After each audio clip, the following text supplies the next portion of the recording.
British Columbia Institute of Technology acknowledges that our campuses are located on the unceded traditional territories of the Coast Salish nations of Musqueam, Squamish, and Tsleil-Waututh. From the Broadcast Center at BCIT's Burnaby Campus, this is All Talk Radio. You're listening to 1680 The Crow. Good afternoon, I'm Lorna Chili, and these are your top stories to 3 o'clock. Thousands of residents in the regional municipality of Wood Buffalo have been issued an evacuation order. A wildfire is burning and approaching Fort McMurray. The municipality has declared a state of local emergency. The evacuation order is in effect for Beacon Hill, Abisan, Prairie Creek, and Grayling Terrace. Bar Watch has implemented a new policy in an attempt to keep individuals' club experiences safer.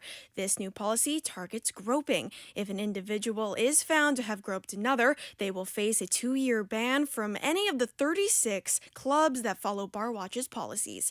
Reporter Nicholas Hauka tells us how unwanted touching is prevalent in clubs in Vancouver.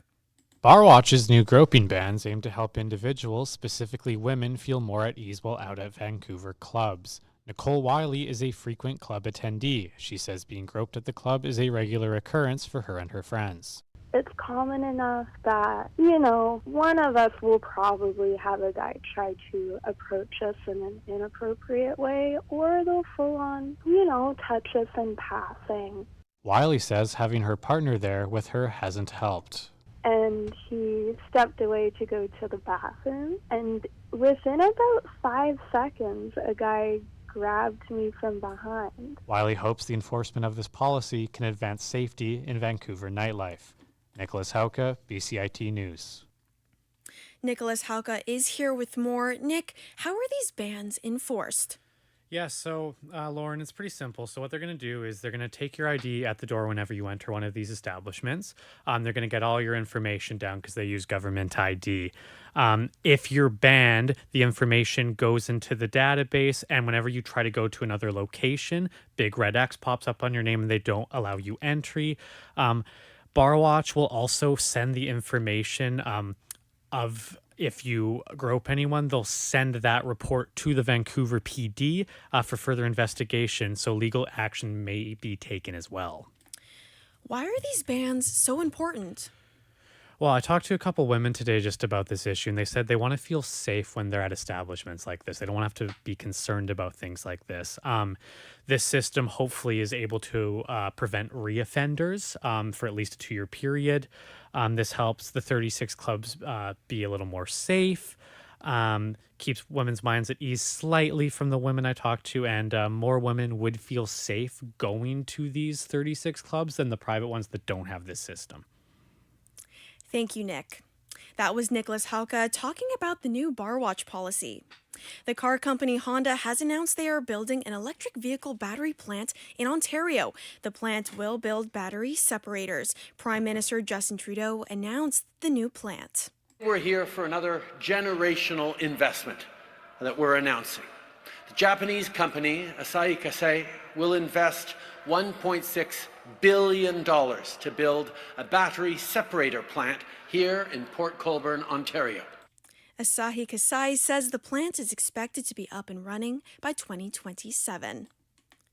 BCIT's current student housing project's completion date has been pushed back until spring 2025. Reporter Grace Miller has more on why this project's unveiling has been delayed. BCIT's Tall Timber Housing Project will now be available for occupancy in the fall of 2025. Student Housing Operations Manager Barbara Fernandez says that once the project is open, it will be a financially beneficial option for students. We are just really excited to be able to serve more students. We know that housing is a very big need in our community, not just BCIT, but all of our province. Students relying on increased housing availability for next year may want to look into other options. Fernandez has already received 300 applications for accommodations. Grace Miller, BCIT's The Crow. Grace Miller is joining us on the phone. Grace, why was the construction delayed? Well, Lauren, Fernandez said that it was due to foundation issues. Now the project is back on track and set to be completed by spring 2025. Once it is available to students, how many accommodations will it provide? The building will include 470 beds in studio and single-style units. Thank you, Grace. In other news we are following today, federal opposition leader Pierre Poilievre says the Conservatives will put forward legislation that would forbid Ottawa from granting provinces exemptions to allow illicit drug use in hospitals. Poilievre made the announcement in Vancouver today. They might. The NDP and Trudeau are equally radical on these questions, but I'd leave it up to British Columbians. Do British Columbians believe that someone should be allowed to smoke crack, meth, and bring machetes into hospitals right next to patients who are trying to recover from cancer or a heart attack? The BC Nurses Union said earlier this month that a survey of its members found 61% saying that they had been exposed to illicit substances. The cross-examination of star witness Michael Cohen got off to a tense start in Donald Trump's hush money trial. Chuck Syverson from ABC News gives us the status report. This is a special report from ABC News, the Trump trial. I'm Chuck Severson. Michael Cohen's cross-examination is underway. The former president's ex-lawyer and fixer was asked by Trump attorney Todd Blanche, "You know who I am, don't you?" Cohen replied, "I do." Blanche said, "In fact, on April 23rd, you went on TikTok and called me a crying little blank, didn't you?" "Sounds like something I would say," Cohen said. The prosecution objected. It was sustained, questions stricken. Earlier today, more from Cohen on setting up alleged hush money payments to porn star Stormy Daniels. ABC's Aaron Katersky at the courthouse. Michael Cohen arranged it, and he took the jury through the whole course of that payment, finally ending today with something of an apology, helping the jury understand that he made a lot of mistakes. He pleaded guilty to federal charges. He served prison time, but all, he said, because of his loyalty to Trump. ABC's Aaron Katersky. This is ABC News. The Canadian Medical Association Journal has published their projected estimates of cancer in Canada for 2024. As Zach Arobko reports, the journal has lots of information about how Canada is handling cancer. Warm weather is on the way in British Columbia, meaning skin care and skin disease prevention are top of mind. The Canadian Medical Association has collected data on 23 types of cancer since 1984 to identify trends. In particular, melanoma incidents are increasing amongst men and women. Over the past 40 years, melanoma is one of the fastest growing cancer diagnoses in Canada. The CMA Journal concludes that cancer diagnosis trends will strain the Canadian healthcare system's resources. Lower cancer mortality rates can be attributed to financial investments in prevention, screenings, and testing. Zach Arobko, BCIT's The Crow. Coming back to BC now, while an evacuation order is in place for Fort Nelson, some residents like Dwayne Lowe have decided to stay behind.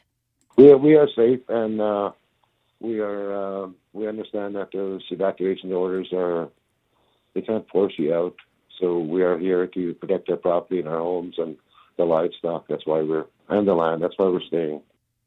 Mayor Rob Fraser estimates about 50 people are staying behind in the town. Downtown Nanaimo has become the new television set for the show The Last of Us. This is a first for the city, welcoming a major television production. The show is back for a second season, so look out for any familiar spots while watching. Now let's take a look at the weather. So today will be cloudy with breaks of sunshine with a high of 20 degrees and a low of 9. This week will be warmer as we reach 21 degrees tomorrow and 18 degrees, averaging for the rest of the week. So get your umbrellas out for Thursday and the weekend as we do expect some rain. So enjoy the sun while you can. We will be bringing out our umbrellas, unfortunately, for the rest of the week. So definitely have your picnic, go out to the park, and enjoy that sun. These have been your top stories to 3 o'clock. I'm Lauren Achille, and you're listening to BCIT's The Crow. Thanks for tuning in.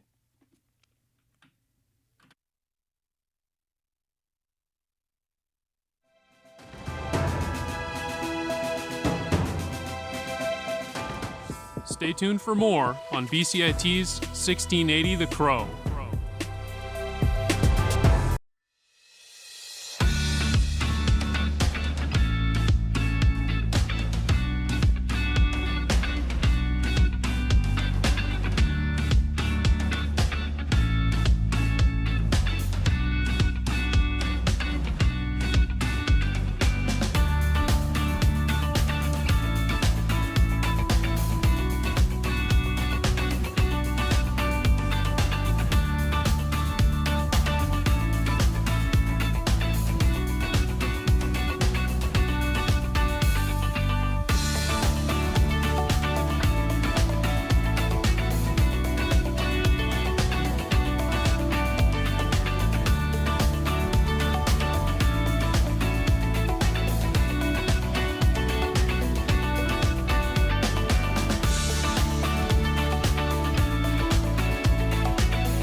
This is sports on 1680 The Crow.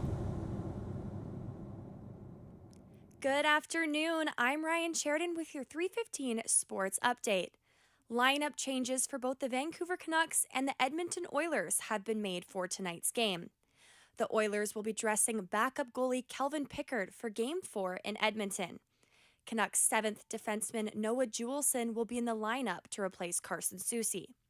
Soucy received a 1-game suspension for his cross-check on Connor McDavid last game. Canucks Nikita Zadorov was also involved in a heated incident with McDavid.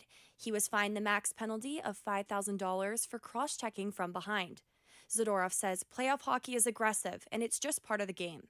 I had no intention to hurt anybody either. Like, I saw my teammate get slashed, I had to step in, I've been doing it for 11 years. It's just the unlucky play. I got caught there too. Whatever. Move on.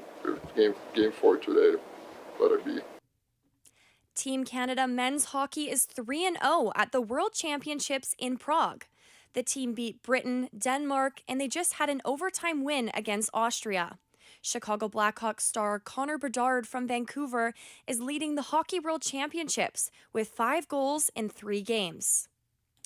2 Canadian women set the bar high at the Olympic trials in Toronto, both securing a spot at the Olympic Games in Paris. The reigning Olympic champion Maggie McNeil won the 100-meter butterfly and is hoping to reclaim her title this year. 17-year-old Summer McIntosh also qualified for the Paris Games, taking the top spot in the 400-meter freestyle. McIntosh was on world record pace for most of the race before finishing a few seconds off the mark. McIntosh believes there is still room for improvement. I think every time I swim 400 freestyle, I learned a little bit more about how I'm supposed to swim the race. I think it's one of the most strategic races in swimming. So, yeah, I'm definitely not happy with that time, but I know I can go faster. Now on to the PWHL playoffs. Montreal will visit Boston tonight, needing a win to keep this series alive. Boston is leading the best-of-5 series 2-0 after winning in triple overtime. Montreal forward Kristen O'Neill is feeling positive going into Game 3. We are down 2-0 in the series, so we kind of don't have anything to lose at this point. So I think in a different kind of way, it's a great position to be in, so we can kind of wear our heart on our sleeves and just, focus on the moment. Toronto is headed to Minnesota for Game 4, and fans are unsure if Toronto star player Natalie Spooner will be on the ice for tomorrow's game. Spooner got injured in the final period of last night's game and didn't return. She is leading the league in both goals and points. Toronto missed their chance to sweep Minnesota in the best-of-5 series. The team lost 2-0, and before last night's game, they were 2-0 and yet to surrender a goal. Basketball superstar Caitlin Clark is making her WNBA career debut tonight with the Indiana Fever. Teams are already moving their games to bigger arenas to keep up with ticket demands to watch Clark play. The Fever will take on the Connecticut Sun, and this is the first sellout for the Suns in an opener since 2003. The Montreal Alouettes defensive lineman Sean Lemon has appealed his sports gambling suspicion. The CFL indefinitely suspended him for betting on league games, including the one he played for. He filed his appeal on Monday and was seen on the field at the CFL training camp today. Lemon says he is just happy to be back. There's no comment on that. We'll let the due process work itself out. Just excited to be out here, with these guys and, my teammates and, just excited. The Bay Area's new WNBA team will be known as the Golden State Valkyries. The team and logo were shared on social media today. Over 7,500 season tickets are already sold at Chase Center. The team is affiliated with the Golden State Warriors, and the season will begin May 2025. Team president Jess Smith says the expansion is great for the future of female sports. That's your sports update this afternoon.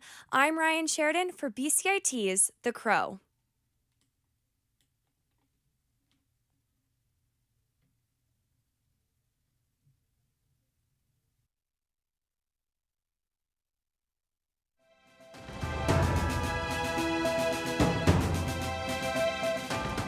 Stay tuned for more on BCIT's 1680 The Crow.